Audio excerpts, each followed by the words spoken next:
வணக்கம் மாணவர்களே.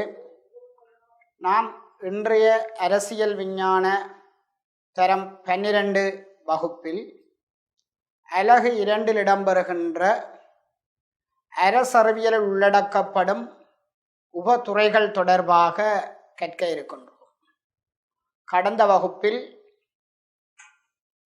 இவ் தலைப்பின் கீழ் இடம்பெற்ற அறிமுக பகுதிகளையும் அதனுடைய அந்த அரசறிவியல் பாடத்தில் உள்ளடங்குகிற உப துறைகளில் இடம்பெறுகிற 3 விடயங்களை நாங்கள் கற்றிருந்தோம்.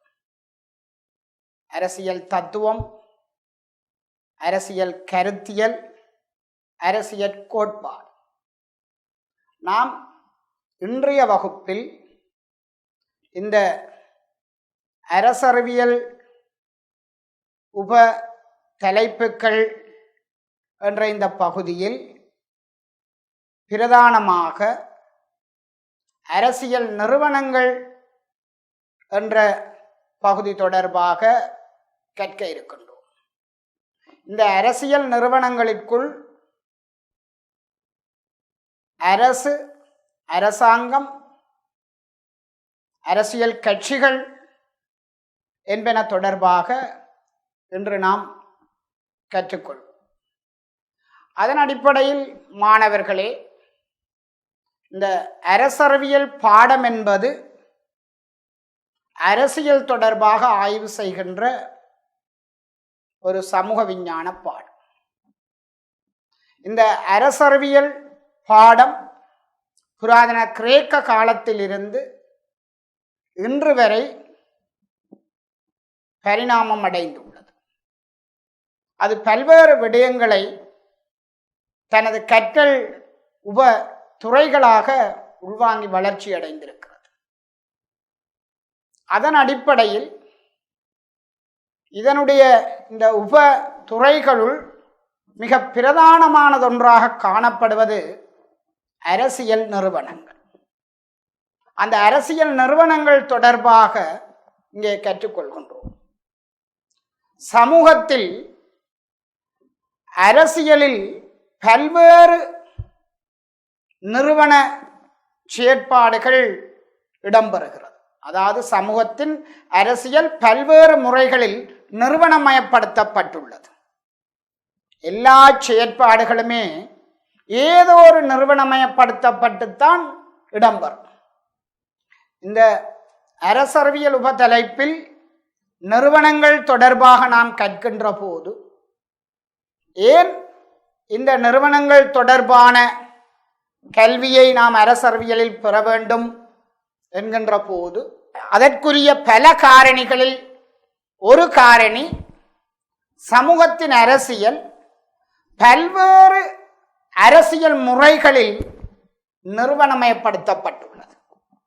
அதாவது எங்களுடைய அரசியல் செயற்பாடுகள் ஒவ்வொன்றும் ஏதோ ஒரு நிறுவனங்களை மையமாக கொண்டு அல்லது அந்த நிறுவனங்களுடன் தொடர்பட்டதாகத்தான் இடம்பெறுகிறது. உதாரணமாக சொன்னமென்றால், எங்களுடைய கோரிக்கைகளை அல்லது எங்களுடைய பிரச்சனைகளை முன்கொண்டு செல்வதில் அரசியல் கட்சி, அதே மாதிரி எங்களுடைய அந்த பிரச்சனைகளுக்குரிய தீர்வுகளை நிறைவேற்றி வைப்பதற்கென அந்த பொது கொள்கைகளை உருவாக்குவதில் அரசாங்கம். இவை அனைத்தையும் விட எங்களுடைய இந்த அரசியல் வாழ்வு எதற்குட்பட்டதென்றால் அரசுக்குட்பட்டது. எனவே பாருங்கள், எங்களுடைய அதாவது சமூகத்தின் அரசியல் பல்வேறு முறைகளில் நிறுவனமயப்படுத்தப்பட்டே உள்ளது. எனவே நாங்கள் அதனால் இந்த நிறுவனங்கள் தொடர்பாக கற்றல் அவசியமாகும். இரண்டாவது காரணியாக சொல்லுகின்றோம், பெரும்பாலான அரசியல் செயற்பாடுகள் அரசியல் நிறுவனமயப்படுத்தப்பட்டுள்ளமை. நாங்கள் சொன்னோம், முதலாவது சொன்னோம், சமூகத்தின் அரசியல் பல்வேறு முறைகளில் நிறுவனமயப்படுத்தப்பட்டது. இங்கே எங்களுடைய அரசியல் செயற்பாடுகள் நிறுவனமயப்படுத்தப்பட்டுள்ளதனால் நாங்கள் அது தொடர்பாக கேட்க வேண்டும்.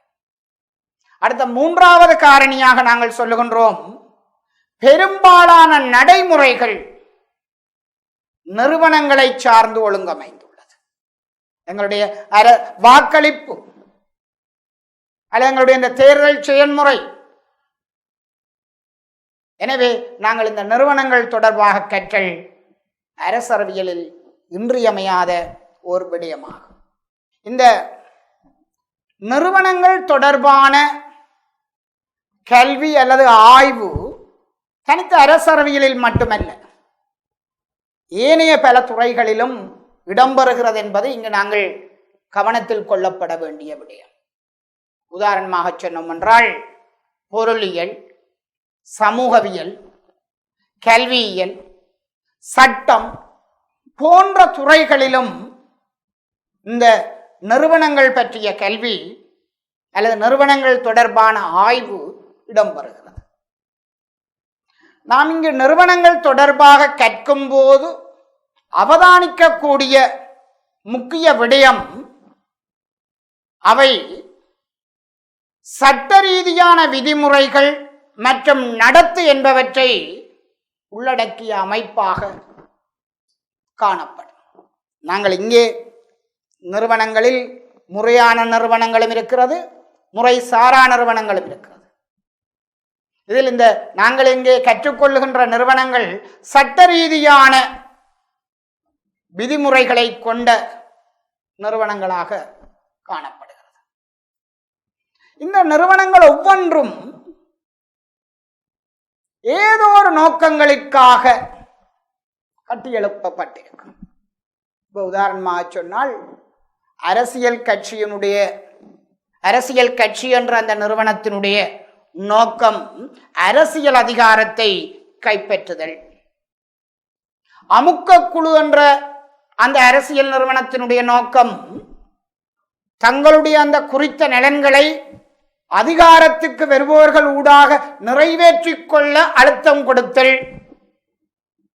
இங்கே நோக்கங்கள் வேறுபட்டிருக்கு. எனவே ஒவ்வொரு நிறுவனங்களும் ஏதோ ஒரு நோக்கின் அடிப்படையில் கட்டியெழுப்பப்படுகின்றது.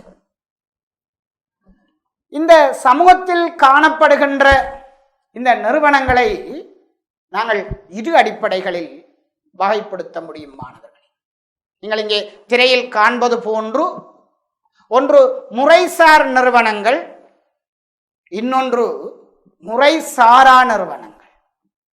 முறைசார் நிறுவனங்கள் என்பது உங்களுக்கு அது இலகுவாக அடையாளப்படுத்த முடியும்.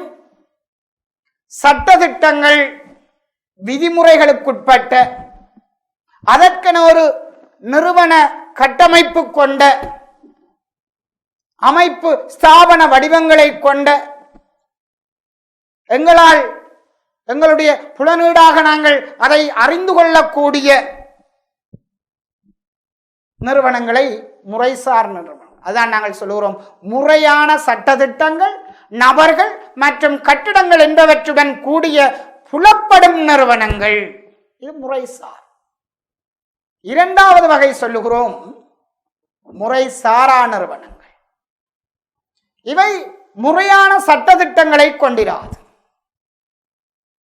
முழுமையாக நாங்கள் அவற்றின் வடிவத்தை புலக்காட்சியினூடாக கண்டறிய முடியாது. சில சந்தர்ப்பங்களில் அவை அடையாளப்படுத்த முடியாது.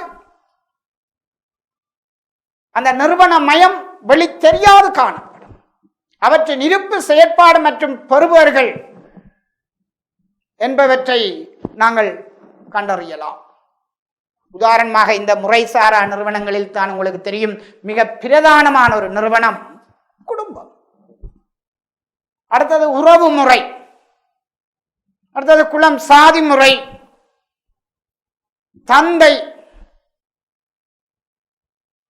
தந்தை தலைமைத்துவம் என்ற முறைசாரா நிறுவன கட்டமைப்புகளும் காணப்படுகிறது. எனவே மாணவர்களே, அரசியல் நிறுவனங்கள் அந்த அரசியல் செயற்பாடுகளை முன்னெடுக்கின்ற நிறுவனங்கள், பல்வேறு துறைகளிலும் நிறுவனங்கள் கற்கப்படுகின்றது. அரசியலில் நாங்கள் கற்கின்ற நிறுவனங்கள் முறைசாரா என்ற அடிப்படையில் காணப்படுகிறது. எங்களுடைய இந்த அரசறிவியல் உபத்துறையில் உள்ளடங்குகிற இந்த நிறுவனங்களுக்குள் நாங்கள் பிரதானமாக 4 நிறுவனங்கள் தொடர்பாகத்தான் கற்றுக்கொள்வோம் மாணவர்களே.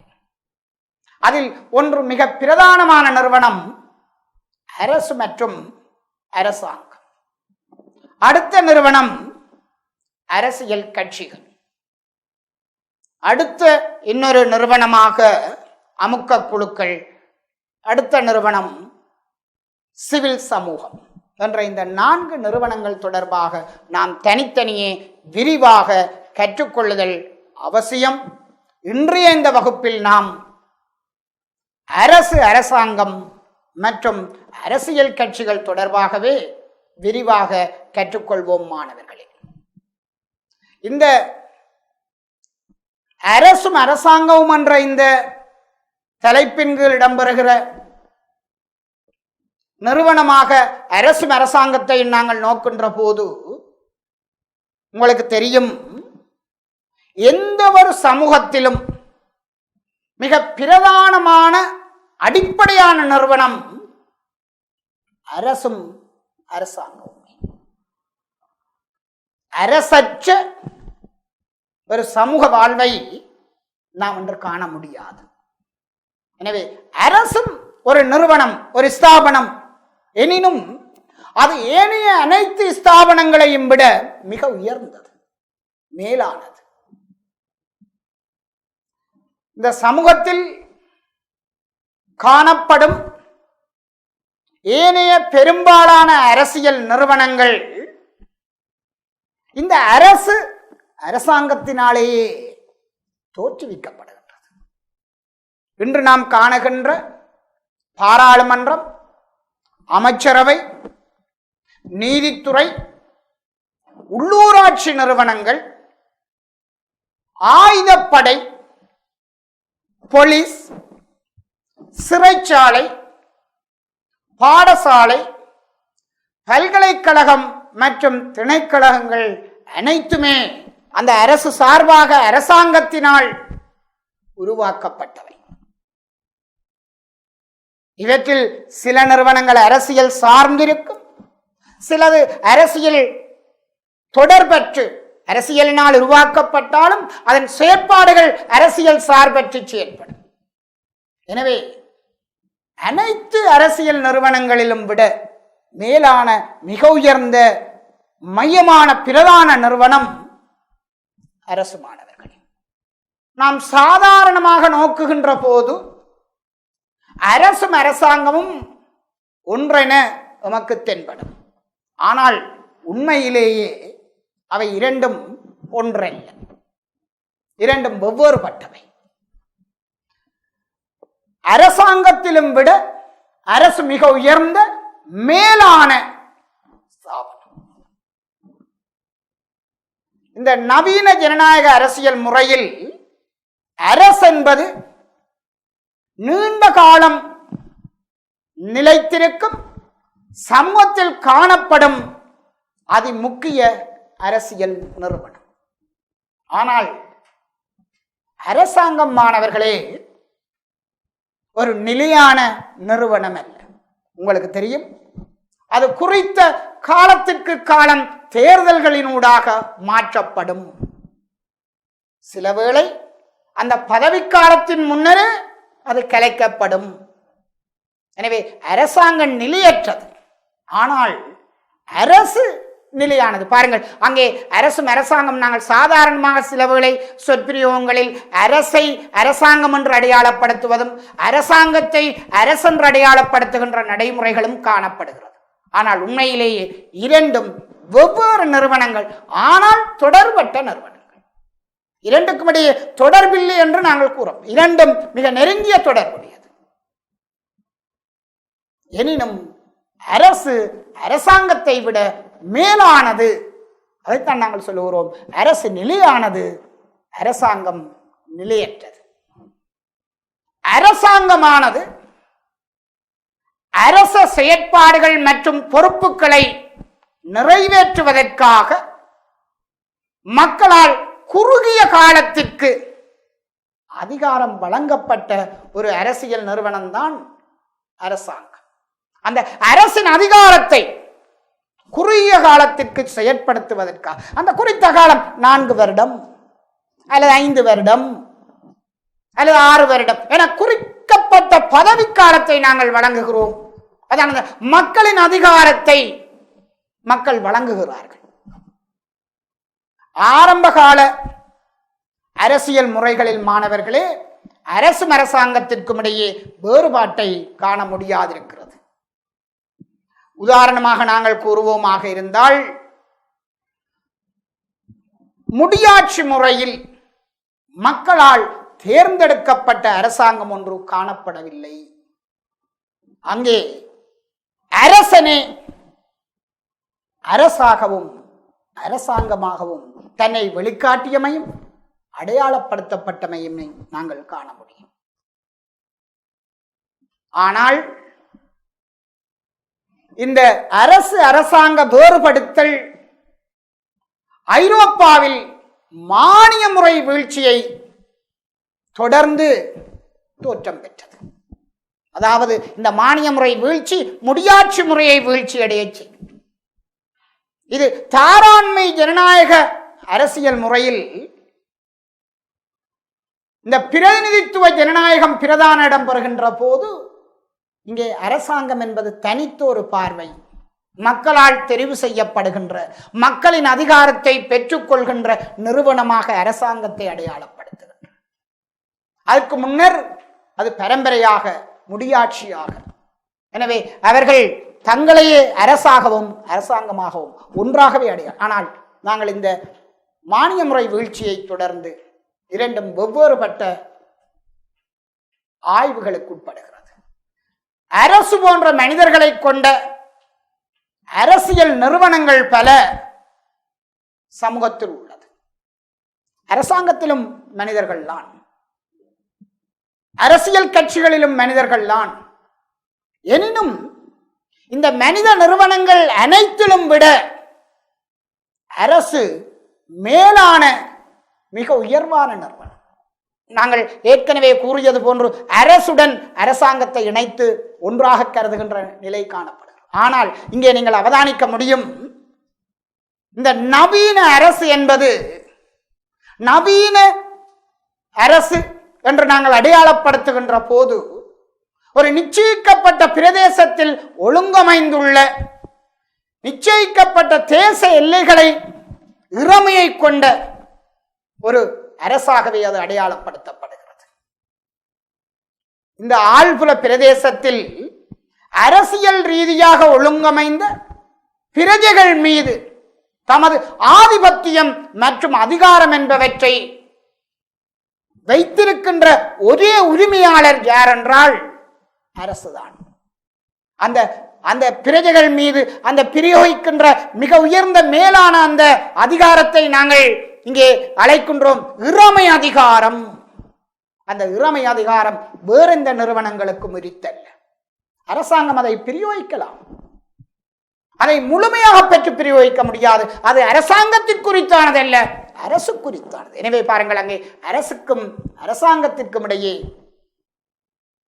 அந்த இறைமை அதிகாரத்தின் அடிப்படையில் வேறுபாடு காணப்படுகிறது. மாணவர்களே, இவ் இறைமை அதிகாரத்தை நிலைநிறுத்தவும் பயன்படுத்தவும் வேறு பல நிறுவனங்களை அரசு உருவாக்கிக் கொள்ளும். அதில் ஒரு நிறுவனம் தான், அதில் மிக பிரதானமான ஒரு நிறுவனம் அரசாங்கம். அரசுகளுக்கு ஒரு அடிப்படை கட்டமைப்பை கூறுகின்ற அரசியல் அமைப்பொன்று காணப்படும். அந்த அரசியல் அமைப்பின் மூலமே அந்த அரசின் இயல்பு, கட்டமைப்பு, நிறுவன ஒழுங்கமைப்பு என்பன தீர்மானிக்கப்படும்.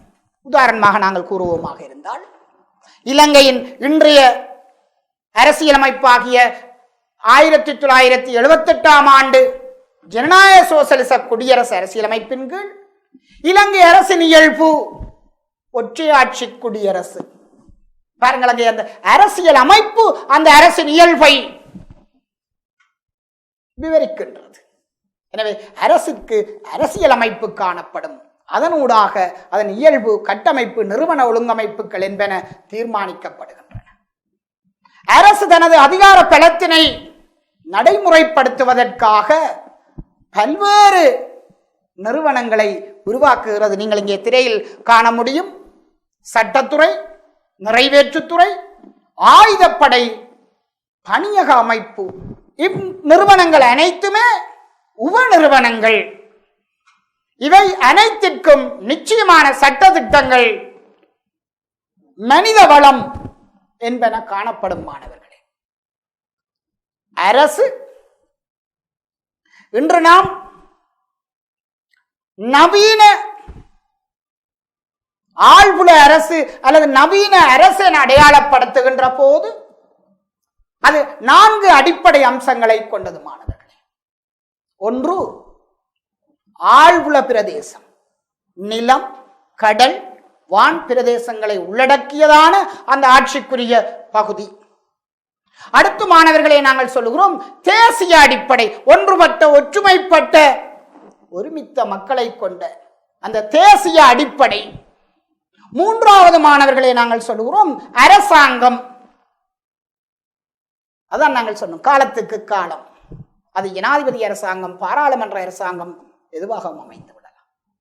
அடுத்த விடயமாகத்தான் நாங்கள் சொல்றோம் இறைமை, அந்த அரசில் வாழுகின்ற மக்கள் மீது பிரிவைக்கப்படுகின்ற மிக உயர்ந்த அதிகாரங்கள். இங்கே நீங்கள் பார்த்தீர்கள் என்றால் இந்த 4 அம்சங்களில் இந்த காரணிகளில் ஒரு காரணியாகவே எது இருக்கிறது என்றால் அரசாங்கம். எனவே அரசுக்கு உட்பட்டதாகவே அரசாங்கம் என்ற நிறுவனம் காணப்படுகிறது. எனினும் இரண்டும் நெருக்கமான தொடர்புடையவை. அரசு மேலான நிறுவனம். அரசியல் நிறுவனமான அரசாங்கம் அரசின் அதிகாரங்களை நடைமுறைப்படுத்தும் பிரதான முகவர். உங்களுக்கு தெரியும், அரசு என்பது ஒரு கருத்தியல் சார்ந்த, கண்ணுக்கு புலப்படாத, ஸ்பரிக்க முடியாத ஒரு நிறுவனம். அந்த அரசு சார்பாக அந்த அரசின் நோக்குகளை பிரஜைகளுக்காக செயற்படுத்துகின்ற, கண்ணால் காணக்கூடிய, ஸ்பரிக்கக்கூடிய ஒரு நிறுவனம், ஒரு கருவிதான் அரசாங்கம். எனவே அரசாங்கம் அந்த அரசின் அதிகாரங்களை நடைமுறைப்படுத்துவதற்காக பல்வேறு பணிகளை மேற்கொள்கின்றது. அந்த பணிகளை நாங்கள் இங்கே பிரதானமாக பட்டியலிட்டிருக்கின்றோம். நீங்கள் திரையில் காண்பது போன்று சட்ட உருவாக்கம் மற்றும் நடைமுறைப்படுத்தல், மக்களுக்காக சட்டங்களை உருவாக்குதல் சட்டத்துறையில், பின்னர் அவற்றை நிறைவேற்றுத்துறை ஊடாக நடைமுறைப்படுத்துவது அரசாங்கத்தின் பிரதான பணி.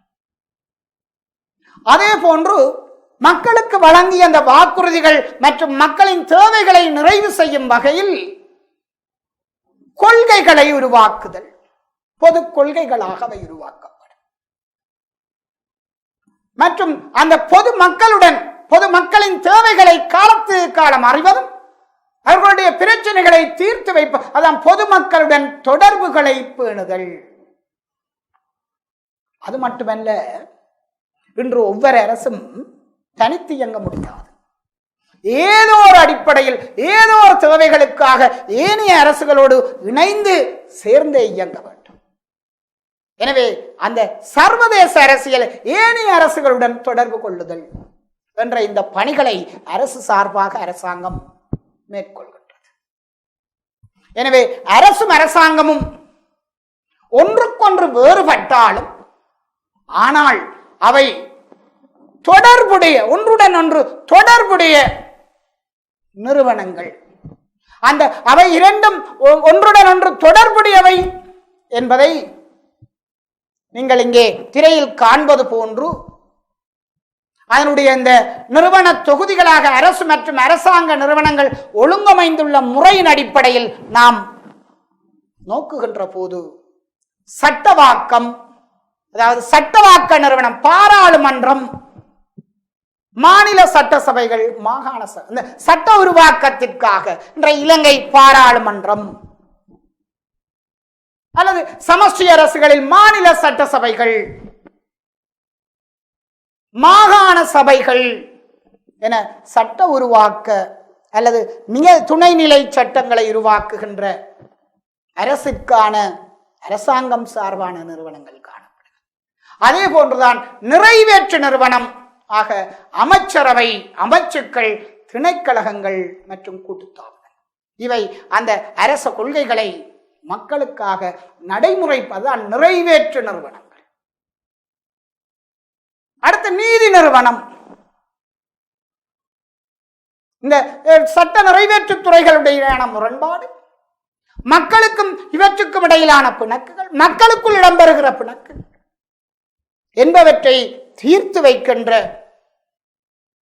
நீதி தீர்ப்புகளை வழங்குகின்ற உயர் நீதிமன்றம் முதல் கீழ்நிலை நீதிமன்றங்கள் வரையான பல்கி பெருகி உள்ள அந்த நீதிமன்ற தொகுதி கட்டமைப்பு. அடுத்து மக்களுக்கு அந்த பாதுகாப்பு மற்றும் சட்டம் என்பவற்றை நடைமுறைப்படுத்துவதற்காக ஆயுதப்படை, போலீஸ், சிறைச்சாலை. பாருங்கள், அப்ப எனவே அந்த அரசு சார்பாக அரசாங்கம் தான் இந்த நிறுவனங்களுக்கூடாக அவற்றுக்குட்பட்ட துணை நிறுவனங்களாக இவற்றை நாங்கள் காண்கின்றோம், அடையாளப்படுத்த முடியும் மாணவர்களே. எனவே அரசு என்பது அரசறிவியலில் அது முக்கிய மைய கருத்தாகவும் பழமையான கருத்தாகவும் உள்ளது. நாங்கள் அரசறிவியலின் ஆரம்பத்தில் அடையாளப்படுத்துகின்றோம். அதான் கிரேக்க தத்துவவியலாளரான பிளேட்டோ முதல் இன்று வரை அரசறிவியலில் அரசு பற்றிய ஆய்வு ஒரு முடிவுறுத்தப்படாத மிக பிரதானமான கருப்பொருளாகவே உள்ளது.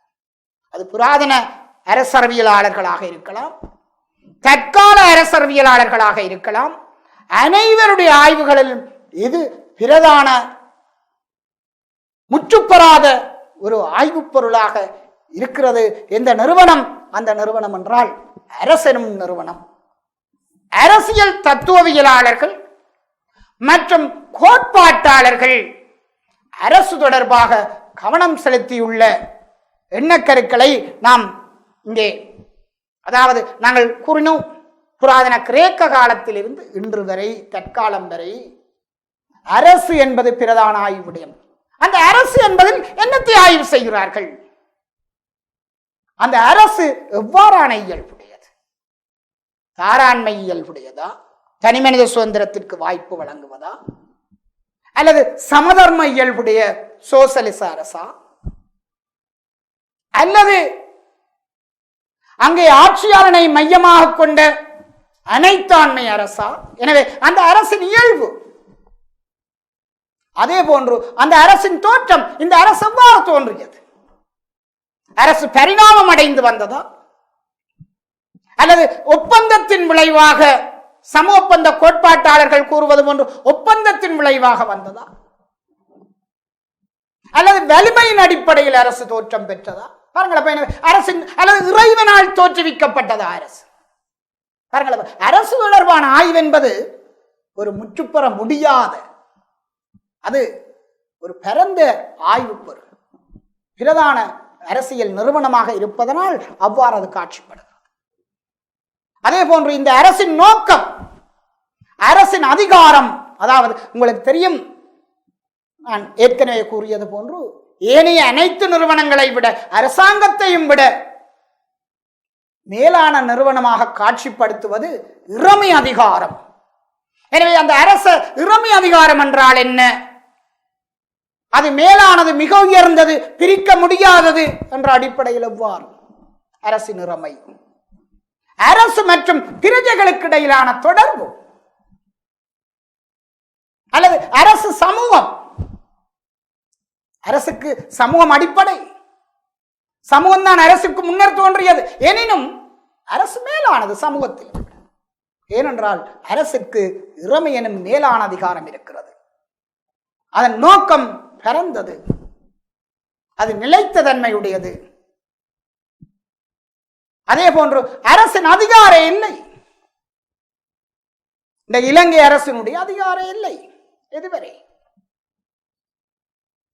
இந்த அரசுகளின் நிலை மாற்றம் போன்ற பல்வேறு விடயங்களை நாம் இந்த அரசு தொடர்பான அரசனும் இந்த அரசியல் நிறுவனத்தை ஆய்வு செய்கின்ற போது ஆய்வாளர்கள் இவ்வாறு பல அடித்தளங்களில் ஆய்வு செய்கின்றார்கள். எனவே மாணவர்களே, இந்த அரசு அரசாங்கம் பற்றிய ஆய்வில் நாங்கள் கற்றுக்கொள்கின்ற போது அரசு தொடர்பாகத்தான் ஆரம்ப காலத்திலிருந்து இன்று வரை பிரதான ஆய்வாக இடம்பெறுகிறது. ஆனால் ஆரம்ப காலங்களில் இந்த அரசாங்கம் தொடர்பான ஆய்வு இடம்பெறவில்லை. அங்கே நான் ஏற்கனவே கூறியது போன்று அரசும் அரசாங்கமும் ஒன்றாகவே அடையாளப்படுத்தப்பட்டது, ஆய்வு செய்யப்பட்டது. அரசு அரசாங்க வேறுபடுத்தல் 18ஆம் நூற்றாண்டின் பின்னரே இடம்பெற்றது. இந்த அரசியல் வரலாற்றில் அரசாங்கம் என்ற கருத்து பல்வேறு அரசியலமைப்பு மாதிரிகளை அறிந்து கொள்ளவும் அவற்றை ஒப்பீட்டு ரீதியாக கற்பதற்கும் ஆகவே பயன்படுத்தப்படுகிறது. அதாவது எவ்வாறு நான் ஏற்கனவே அரசு தொடர்பாக ஆய்வு, அரசு என்ற அந்த அரசியல் நிறுவனத்தை புராதன கிரேக்க காலம் முதல் இன்று வரை எவ்வாறான அடித்தளங்களில் அரசியலாளர்கள் ஆய்வு செய்கிறார்கள், கற்கிறார்கள் என்று பார்த்தோமோ, அதே போன்று இந்த 18ஆம் நூற்றாண்டின் பின் அரசியலுக்குள் அந்த மானிய முறை வீழ்ச்சியை தொடர்ந்து தேசிய அரசு முறை தோற்றம் பெற்று அந்த பிரதித்துவ ஜனநாயகத்தினூடாக மக்களின் அரசாங்கம் அங்கே அமையப்பெறுகின்ற போது அரசியலுக்குள் அரசாங்கம் பற்றிய ஆய்வு முன்னிலை வருகின்றது. இந்த அரசாங்கம் பற்றிய ஆய்வில் என்னென்ன விடயங்கள், அரசாங்கம் என்பதில் அந்த அரசாங்கத்தை எவ்வாறு ஆய்வு செய்கிறார்கள் அறிஞர்கள், எவ்வாறு கற்றுக்கொள்கிறார்கள், நாங்கள் எவ்வாறு அதை அடையாளப்படுத்தி, அதைத்தான் நீங்கள் இங்கே திரையில் காண்பது போன்று இந்த அரசாங்கங்களை நாங்கள் ஜனநாயக அரசாங்கம், ஜனநாயகமற்ற அரசாங்கம், பாதி ஜனநாயக அரசாங்கம்,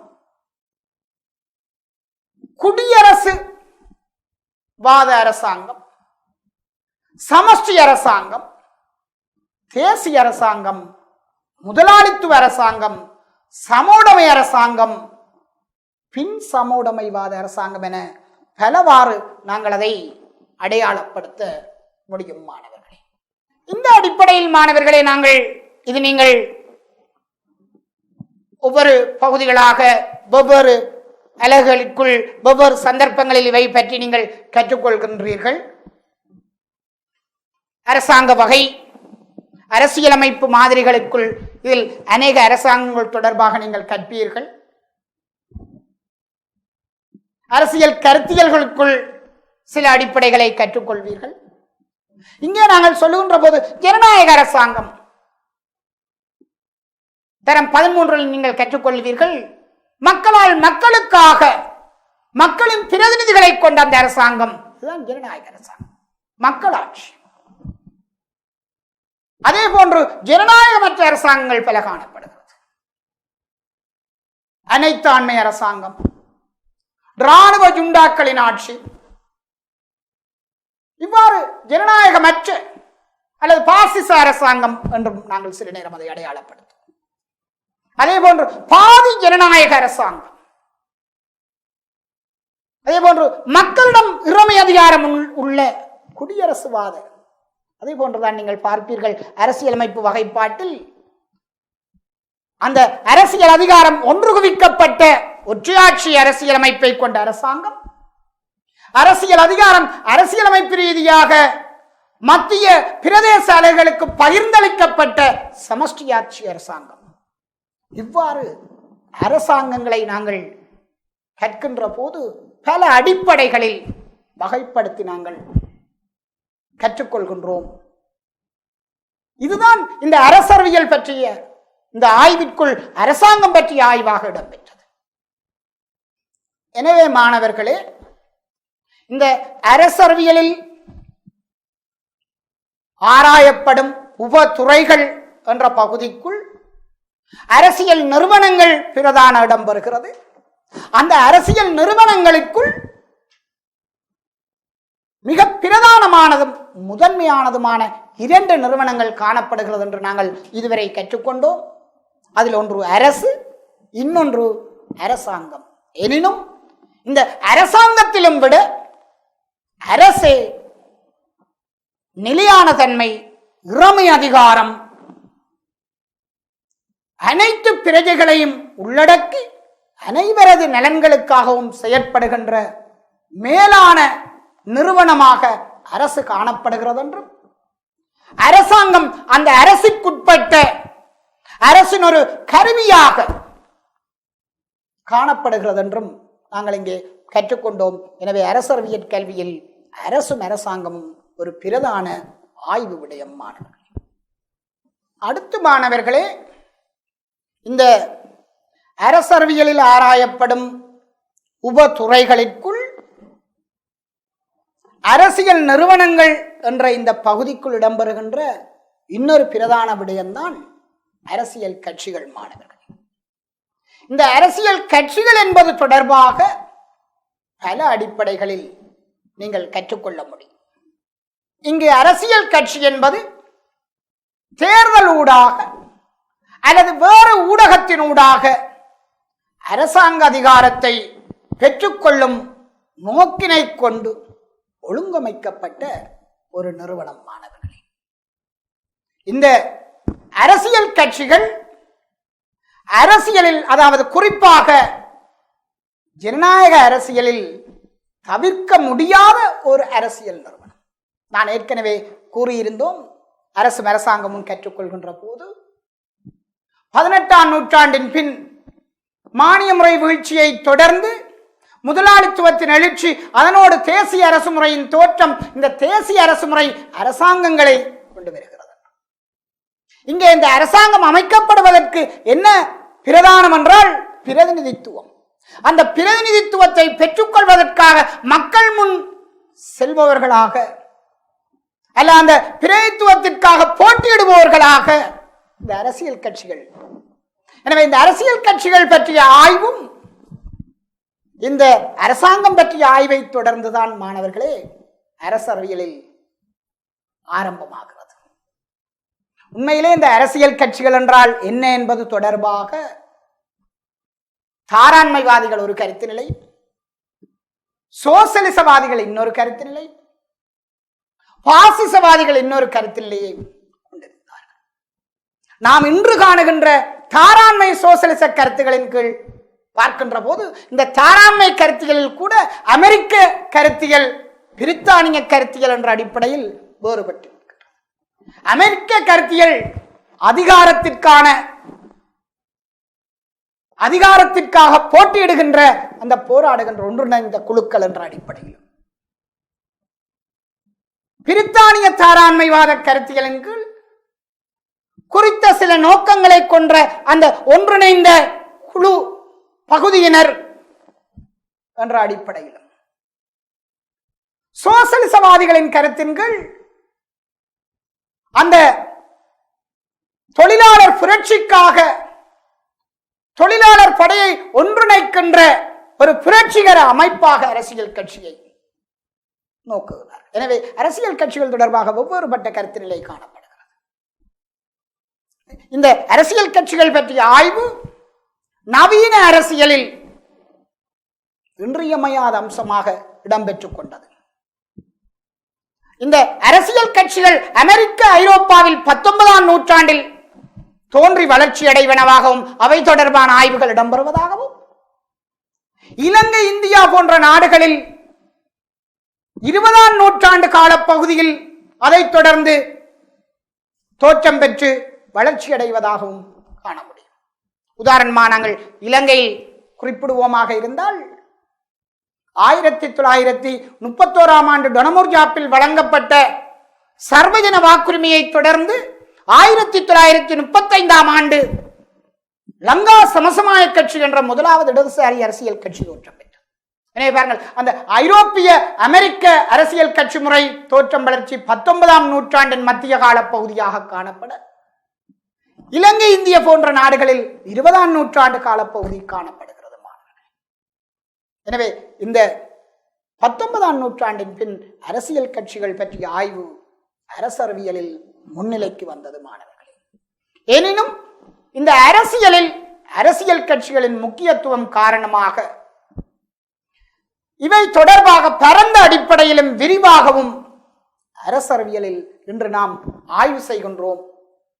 இந்த அரசியல் கட்சிகள் பற்றிய ஆய்வு அல்லது கற்கை அங்கே கட்சிகள் 19-20 வளர்ச்சி அடைகின்ற போதும் அவை பற்றிய ஆய்வு 20ஆம் நூற்றாண்டில் அரசியலுக்குள் முன்னணிக்கு வந்தது. இந்த அரசியல் கட்சிகள் தொடர்பான ஆய்வில் நான் ஏற்கனவே கூறியது போன்று அதை முன்தள்ளிய விடயங்களாக 2 காரணிகள் காணப்படுகிறது. பிரதான 2 காரணிகள். ஒன்று, பிரதிநிதித்துவ அரசியல் முறையின் பரவல். தேசிய அரசு முறை வருகிறது, பிரதிநிதித்துவம். அடுத்து வாக்குரிமையின் விரிவாக்கம். நான் ஏற்கனவே கூறிவிட்டேன், இலங்கையில் டொனமுர்ஜாப்பின் கீழ் சர்வஜன வாக்குரிமை கட்சி முறை தோற்றம். எனவே அரசியல் கட்சிகளின் செயற்பாடுகள் முன்னணிக்கு வருகின்ற போது அந்த அரசியலில் பிரதான இடம் பெறுகின்ற அரசியல் கட்சிகளை பற்றிய ஆய்வு அரசியல் பாடத்திற்குள் உள்நுழைந்து கொள்கிறது மாணவர்கள். இந்த அரசியல் கட்சிகள் தொடர்பாக சமூகத்தில் காணப்படுகின்ற ஏனைய சமூக இயக்கங்களில் இருந்து அரசியல் கட்சிகளை வேறுபடுத்தி காட்ட என்று கேவுட் எனும் அறிஞர் பின்வரும் அடிப்படை பண்புகளின் அல்லது குணாம்சங்களின் அடிப்படையில் ஏனைய சமூக இயக்கங்களுக்கும் அல்லது குழுக்களுக்கும் அரசியல் கட்சிக்கும் இடையிலான வேறுபாட்டை காட்டுகிறார். அதாவது அரசியல் கட்சி என்பது அரசியல் அதிகாரத்தை பெற்றுக்கொள்வதன் மூலம் அரசாங்க அதிகாரத்தை நடைமுறைப்படுத்த முயற்சி. எல்லா நாடுகளின் அரசியல் கட்சிகளும் அந்த அரசியல் அதிகாரத்தை பெற்றுக்கொள்ளத்தான் போட்டியிடுகின்றன, போராடுகின்றன. அந்த அதிகாரத்தை பெற்றுக்கொண்டு அரசாங்க அதிகாரத்தை அவர்கள் அங்கே குறித்த காலத்துக்கு நடைமுறைப்படுத்துவார்கள். அரசியல் கட்சிகள் ஒவ்வொன்றும் தங்களுக்கென்று அங்கத்துவ அட்டைகளை கொண்ட ஒரு ஒழுங்கமைக்கப்பட்டனர். தங்களுக்கென்று அங்கத்தவர்களை சேர்த்துக் கொள்ளும் கட்சிகளில் அங்கத்துவம் பெறுதல் என்ற செயல்முறை, அதனூடான அரசியல் செயற்பாடு என்பது நீண்ட ஒரு செயல்முறையாக இடம்பெறும். அரசாங்க கொள்கைகளுக்கு ஏற்புடைய விடயங்கள் பலவற்றில் கவனம் செலுத்தும் கொள்கைகளை கொண்டிருத்தல். சில சந்தர்ப்பங்களில் சில கட்சிகள் தனித்தொரு கொள்கையே தொடர்ச்சியாக வைத்திருக்கின்ற போக்குகளும் காணப்படும். ஆனால் அநேக கட்சிகள் அந்த சமூகம் எதிர்கொள்கின்ற சமூக பொருளாதார அரசியல் பிரச்சனைகளுக்கு பல தீர்வுகளை முன்வைத்து போட்டியிட்டு போராடி அரசாங்க அதிகாரத்தை பெற்றுக்கொண்டு அதனூடாக அந்த கொள்கைகளை அரசாங்க அதிகாரத்தை பயன்படுத்தி நடைமுறைப்படுத்துகின்ற செயல்முறையை கட்சிகள் பின்பற்றும். அடுத்து இந்த அரசியல் கட்சிகள் கொள்கை ரீதியாகவும் கருத்தியல் ரீதியாகவும் பாகுபடுத்தப்படும் என ஹேவுட் குறிப்பிடுகின்றார். அதாவது வலதுசாரி கட்சி, உங்களுக்கு தெரியும், முதலாளித்துவ தாராண்மைவாத சிந்தனையை கொண்ட அந்த நோக்கை கொண்ட கட்சிகளை வலதுசாரி கட்சிகள். எனவே தான் கருத்தியல் ரீதியாக அவற்றின் கொள்கை அந்த சமூக பொருளாதார விடயங்களில் தனிமனிதத்துவத்தை வலியுறுத்துகின்ற அந்த கருத்தியல், அதான் வலதுசாரி. அடுத்து உங்களுக்கு தெரியும் இடதுசாரி, சோசலிச சிந்தனையை அந்த அரசியல் முறையில் அரசாங்கத்தில் நடைமுறைப்படுத்த வேண்டும், நடைமுறைப்படுத்துதல் என்ற அடிப்படையில் செயற்படுவதை நாங்கள் சொல்வோம் இடதுசாரிகள். இலங்கையில் ஆரம்பமான முதலாவது அரசியல் கட்சியே ஒரு இடதுசாரி அரசியல் கட்சி. சில நாடுகளில் வலதுசாரி கட்சிகளும் இடதுசாரி கட்சிகளும் இணைந்து செயற்படும். இந்த 2 கட்சிகளும் செயற்படுகிற அரசியல் முறைகளும் காணப்படும். இன்னும் சில கட்சிகள் கருத்தியல் ரீதியாக மத்தியமயப்படுத்தப்பட்ட, அதே போன்று தேசியவாத பல கட்சிகள் தங்களுடைய கொள்கைகளில் தேசியவாத சிந்தனைகளை பிரதானப்படுத்திய கட்சிகளாக காணப்படும். அதே போன்று பொதுநல நலன்புரிவாத அடிப்படைகளை பின்பற்றிய. எனவே ஹேவுட் சொல்லுகின்றார், கொள்கை கருத்தியல் அடிப்படையில் கட்சிகளை வகைப்படுத்த முடியும். இதே போன்று எனவே இந்த அரசியல் கட்சிகள் என்பது இவ்வாறு பல அறிஞர்கள் அரசியல் கட்சிகளை பலவாறு அடையாளப்படுத்தி ஆய்வு செய்கிறார்கள். நாம் பொதுவாக இன்று உலகில் காணப்படுகின்ற இந்த கட்சிகளை கருத்தியல்களின் அடிப்படையில் வகைப்படுத்துகின்ற ஒரு எனவே மாணவர்களே, ஹேவுட்டினுடைய கருத்தை தொடர்ந்து இந்த உலகில் காணப்படுகிற இந்த அரசியல் கட்சிகளை பல்வேறு கருத்தியல்களின் அடிப்படையிலும் பல அரசியல் அறிஞர்கள் வகைப்படுத்துகின்றனர். அதன் அடிப்படையிலான வகைப்பாடு என்று நாங்கள் கூறுகின்ற போது அந்த கட்சிகளுடைய பண்பு, கருத்தியல், செயற்பாடு, நோக்கு போன்ற பல அடிப்படைகளில் இந்த வகைப்பாடு இடம்பெறுகிறது. மாணவர்களே, இந்த கட்சிகளின் இந்த வகைப்பாடு என்பது கருத்தியல், கொள்கை, செயற்பாடு என்பவற்றை அடிப்படையாக கொண்டது. இதன் அடிப்படையில் அரசியலாளர்கள் வகைப்படுத்துகின்ற போது பிரதானமாக இங்கே நாம் திரையில் நீங்கள் காண்பது போன்று 4 அடிப்படைகளில் அவை வகைப்படுத்தப்படுகின்றது.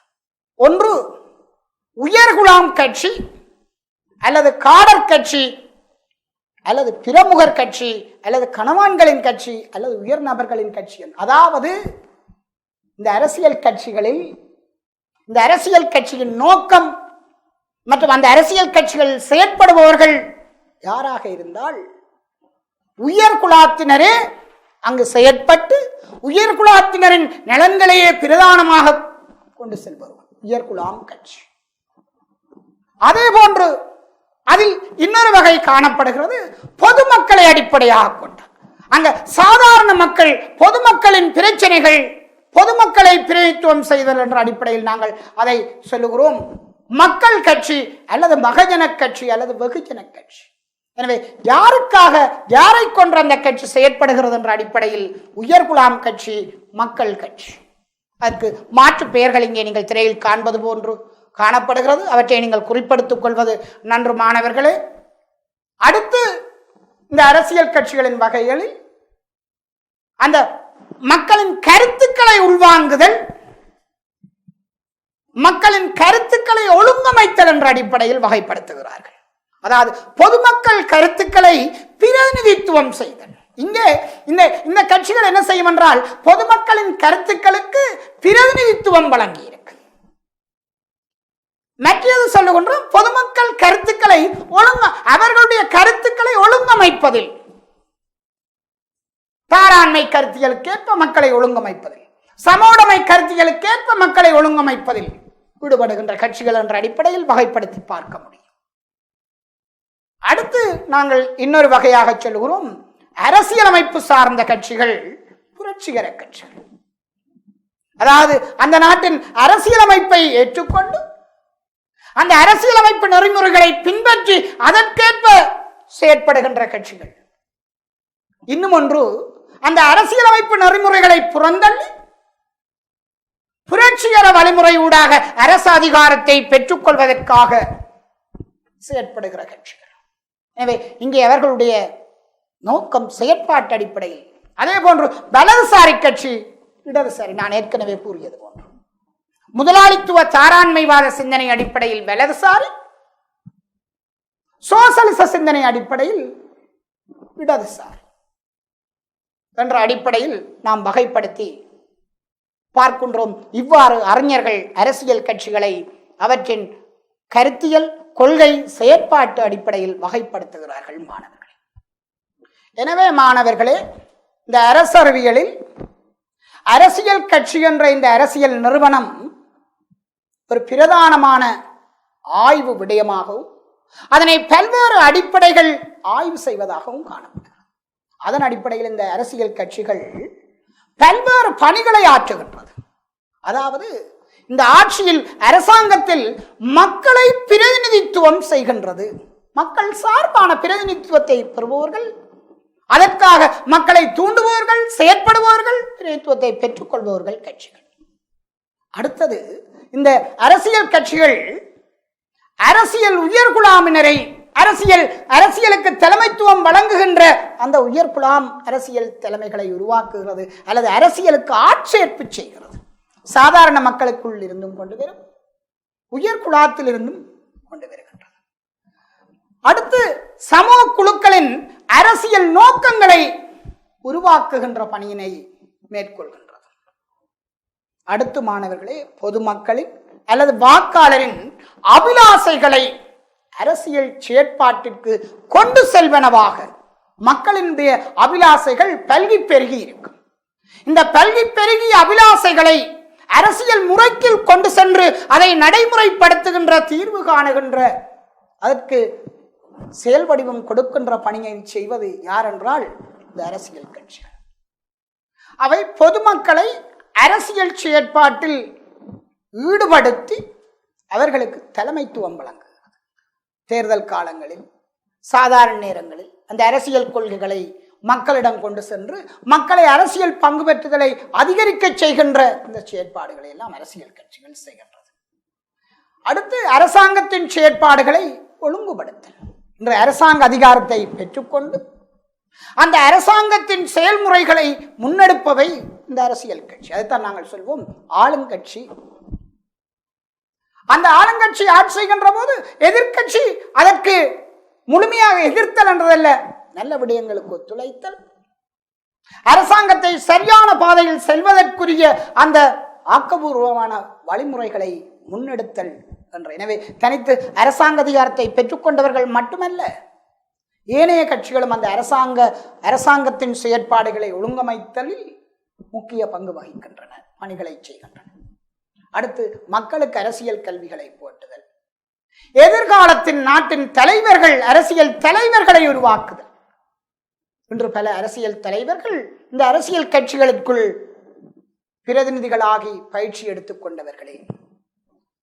மக்களிடம் சிதறியுள்ள பல்வேறு அபிப்பிராயங்களை ஒன்று திரட்டுவது, அரசியல் முறையை ஒழுங்குபடுத்துவது, மக்களுக்கும் அரசாங்கத்திற்கும் இடையே இணைப்பு ஏற்படுத்துதல் என்ற பணிகளை இந்த அரசியல் கட்சிகள் செய்கின்றது. மாணவர்கள், அடுத்து இந்த அரசியல் கட்சிகள் பற்றிய ஆய்வில் மாணவர்களே, அரசியல் கட்சி முறை என்பது மிக பிரதானமானது. இந்த அரசியல் கட்சி முறை என்பதில் அந்த ஆட்சி அதிகாரத்திற்கு செல்லுகின்ற அரசியல் கட்சிகளின் எண்ணிக்கையை அடிப்படையாக கொண்டுதான் இந்த கட்சி முறை பற்றிய ஆய்வு இடம்பெறுகிறது. மாணவர்களே, இங்கே கட்சி முறை என்பது எண்ணிக்கை அடிப்படையில் தனிக்கட்சி, இரு கட்சி, ஆதிக்கமுள்ள தனிக்கட்சி, ஆதிக்கமுள்ள இரு கட்சி, பல கட்சி முறை என வகைப்படுத்தப்படுகிறது. மாணவர்களே, இந்த தனிக்கட்சி முறை என்பது கம்யூனிஸ்டிய மாதிரியில், அதாவது சோசலிச மாதிரி வேறுபட்ட தனிக்கட்சியாகவும், பாசிச மாதிரி தனிப்பட்ட மாதிரியாகவும், சில மூன்றாம் உலக நாடுகளின் ஜனநாயக மாதிரி வேறுபட்டதாகவும், அதான் நாங்கள் சிலவளை கூறுகின்றோம் ஆதிக்கமுள்ள தனிக்கட்சி. வேறு பல கட்சிகள் காணப்படுகின்ற போதும் தனித்தொரு கட்சியே தொடர் தேர்ச்சியாக அரசியல் அதிகாரத்திற்காக வருவதாக இருந்தால் அது ஆதிக்கமுள்ள தனிக்கட்சி. மத்திய தனிக்கட்சி என்று சொல்லுகிறது சமவுடைமை மாதிரியில கம்யூனிஸ்டிய மாதிரிகளில் வேறு கட்சிகளே செயற்படாது தனித்தொரு கட்சி. அதே போன்று இருகட்சி முறை, அமெரிக்க அரசியல் முறையை நாங்கள் இருகட்சி முறை, பிரித்தானியாவை நாங்கள் இருகட்சி முறை என அழைத்து வந்தோம். இப்ப அண்மை காலத்தில் அந்த பிரித்தானியாவில் இருகட்சி போக்கு சற்று வீழ்ச்சியடைந்து பிராந்தியங்களில், பிரதேசங்களில் வேறு கட்சிகளுடைய தனித்த இருகட்சி அதிகாரம் என்றது அங்கே வீழ்ச்சி நிலை நோக்கி செல்கின்ற போக்கை காண முடியும். அதே போன்று ஆதிக்கமுள்ள இரு கட்சி, வேறு பல கட்சிகள் காணப்பட்டாலும் தொடர் சேர்ச்சியாக இரண்டு கட்சிகளே ஆட்சி அதிகாரத்துக்கு. அடுத்த மாணவர்களே, பல கட்சி முறை என்று பிரான்சில் காணப்படுகின்ற பல கட்சி முறை. பல கட்சி முறையிலும் நிலையான அமைப்பு, நிலையற்ற அமைப்பு என்றெல்லாம் வகைப்படுத்த முடியும். அவற்றை நீங்கள் விரிவாக கற்றுக்கொள்ள வேண்டும் மாணவர்கள். இந்த கட்சிகளின் செயற்பாடுகளை அவற்றின் உபாய முறைகளுக்கு ஏற்ப கட்சிகளின் கருத்தியல்கள், அரசியல் கட்சிகளின் கருத்தியல்கள், தேர்தல் வியூகம், உறுப்பினர்களை சேர்த்தலும் நிதி திரட்டலும், அரசியல் கட்சிகளின் சமூக அடிப்படைகள், கட்சிகளின் ஒழுங்கமைப்பு முறைகள், சேவை வழங்குவர் என்ற அடிப்படையில் இவற்றின் உபாய முறைகளை நாங்கள் பார்க்க முடியும். உண்மையிலேயே மாணவர்களே, இந்த அரசியல் கட்சிகள் பற்றிய இந்த ஆய்வு மேற்கத்திய அறிஞர்களால் முன்னிலைப்படுத்தப்படுகிறது. நாம் ஏற்கனவே கூறினோம், 19ஆம் நூற்றாண்டின் மத்தியில் ஐரோப்பிய அமெரிக்க அரசியல் கட்சி முறை தோற்றத்தை தொடர்ந்து ஆய்வு. எனவே அமெரிக்க ஐரோப்பிய சூழ்நிலை வேறாகவும் இந்த இலங்கை, இந்திய, ஆப்பிரிக்க, லத்தீன் அமெரிக்க மற்றும் ஆசிய நாடுகளுடைய அரசியல் பொருளாதார கருத்து நிலைகள், சமூக நிலைகள் வேறுபட்டதாகவும் காணப்படுகிறது. இந்த ஆசிய, ஆப்பிரிக்க, லத்தீன் அமெரிக்க நாடுகளுடைய கட்சி முறைகள், கட்சிகள் பற்றிய ஆய்விற்கும் அந்த ஐரோப்பிய அமெரிக்க ஆய்வுகளுக்கும் இடையே நிறைய வித்தியாசங்கள் காணப்படுகிறது. உதாரணமாக சொன்னால், இலங்கை ஒரு பல கட்சி முறை என்று நோக்குகிறார்கள். ஆனால் உண்மையிலேயே இங்கே 2 பிரதான கட்சிகளை மையமாக கொண்ட பல கட்சி முறை, பிரான்ஸ் போன்ற பல கட்சி முறை அல்ல. எனவே அந்த மேற்கத்திய ஆய்வு முறை இந்த நாடுகளின் அரசியல் கட்சிகள் பற்றிய ஆய்வுக்கு முழுமையாக பொருந்தி வரவில்லை. இவற்றுக்கு நாம் வேறுபட்ட போக்கியே ஆய்வு முறைகளையே கையாளுகின்றோம், அடையாளப்படுத்துகின்றோம். அதாவது இலங்கையை அடையாளப்படுத்துவது 2 பிரதான கட்சிகளை மையமாக கொண்ட அரசியல் கட்சி முறை, பல கட்சிகளுக்குள் 2 பிரதான கட்சிகள். எனவே மாணவர்களே, இன்றைய வகுப்பில் நாம் அரசியலின் உப துறையினுள் அரசியல் நிறுவனங்கள் தொடர்பான தலைப்பில் அரசு, அரசாங்கம் மற்றும் அரசியல் கட்சிகள் தொடர்பாக கற்றிருந்தோம். அடுத்த வகுப்பில் அமுக்க குழுக்கள், அடுத்த வகுப்பில் நீங்கள் இதனுடைய மிகுதியை கற்றுக்கொள்ளும் வரை விடைபெற்றுக் கொள்கின்றேன். நன்றி.